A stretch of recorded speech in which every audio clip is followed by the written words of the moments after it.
everybody, welcome to Channel Awesome's Orbit Report, your source for everything pop culture and entertainment news. I'm Heather Roos. I'm Bryan Porter. And this is your news for Monday, September 4th.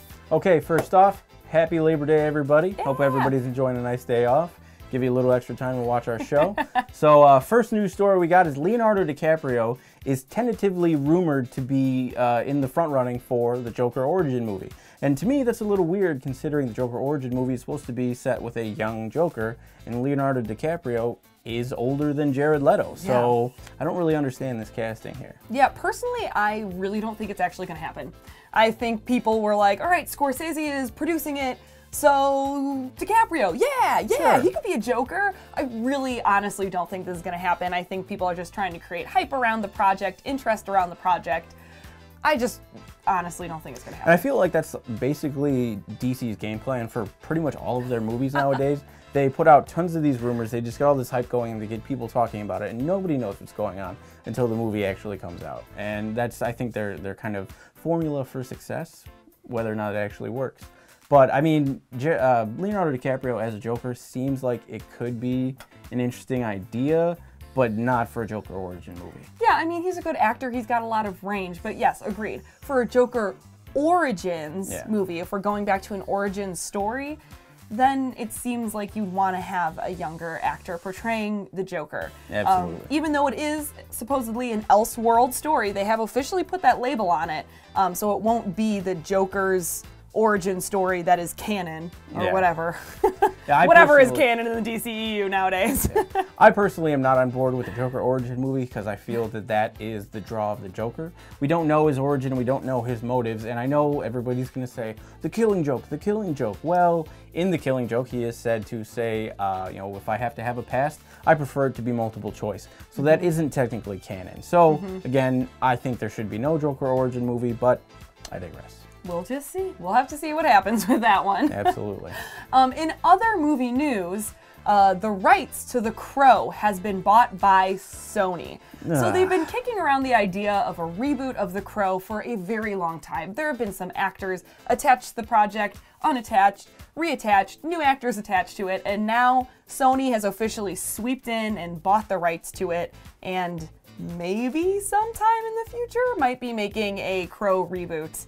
I don't know. I mean, I like the original. They had a lot of like sequels and such that were pretty awful, and I really don't think it needs to be addressed again. I think the original is the best, and it's one of those movies that we don't need to reboot. I mean, I'm all for reboots on certain characters, certain franchises, but there are some that it's just like you really shouldn't touch, and I feel like that The Crow is one of them in respect to Brandon Lee, and it's just I really don't think you can expand on what we saw in a better light. Right, I mean, there is some magic that happened with the original Crow movie that I don't think they're going to be able to recapture, like you said, especially with respect to Brandon Lee. So, supposedly this is supposed to be a more faithful adaptation to the graphic novel. Yeah, that's what everybody said. So, you know. Take that with a grain of salt. Not that we have any confirmed dates for any kind of filming or any casting news set for this, just that Sony has bought the rights. Yeah. So we'll see what happens. I mean, if they come out with it, I'll watch it, you know, hope for the best, but I'm not super excited about that. Sony doesn't have the best reputation. Absolutely not. Lost faith in them many movies ago. Yeah. In TV casting news, Titans has cast another actor. I feel like we've been hitting this every week. So we've got Raven, we've got Starfire, and now we have Dick Grayson. He is being played by Brenton Thwaites, who was in The Giver and Maleficent, and you said Pirates of the Caribbean. The newest Pirates of the Caribbean movie. Pirates of the Caribbean 36. I don't know where we are anymore. The interesting thing about this casting, though, is that Jeff Johns has said that they have cast Dick Grayson.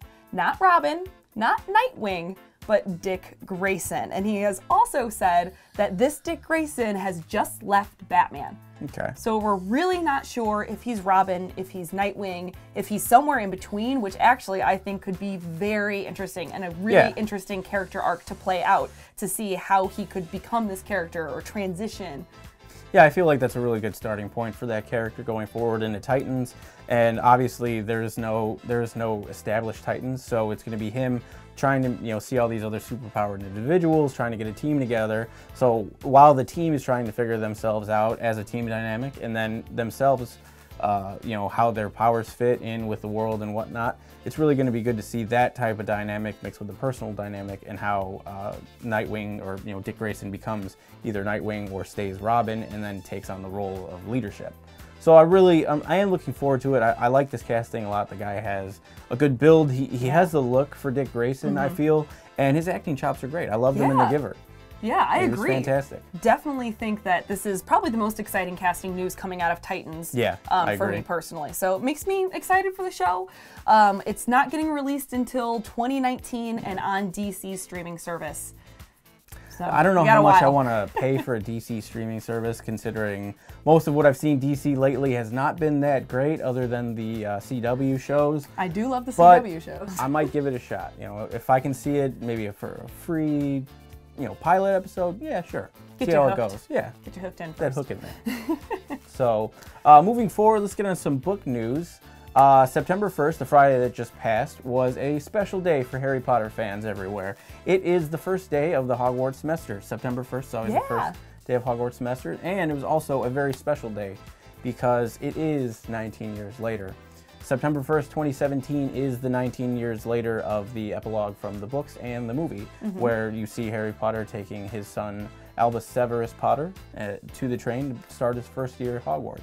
So I think that is just a fantastic, just a full circle moment for the fans and for the story. We actually, it is 19 years later, and that feels really good. There was a huge, in London at the King's Cross Station, there was a huge event. And not only did we have a bunch of Potterheads there, we had Warwick Davis, who plays Professor Flitwick and Griphook in the 7th and 8th movie. Yeah. So he was there. He's talking to a lot of the fans, talking about how this Harry Potter fandom has this longevity to it. 20 years later, and it's still going strong. Right. It's pretty crazy to think how long that this has really been in our cultural landscape. Harry Potter has been a part of both of our lives for so long. So there is some kind of finality almost with seeing it be September 1st, 2017. Yeah. It is 19 years later, and that's that. I kind of, it's now we're going forward into a time that is,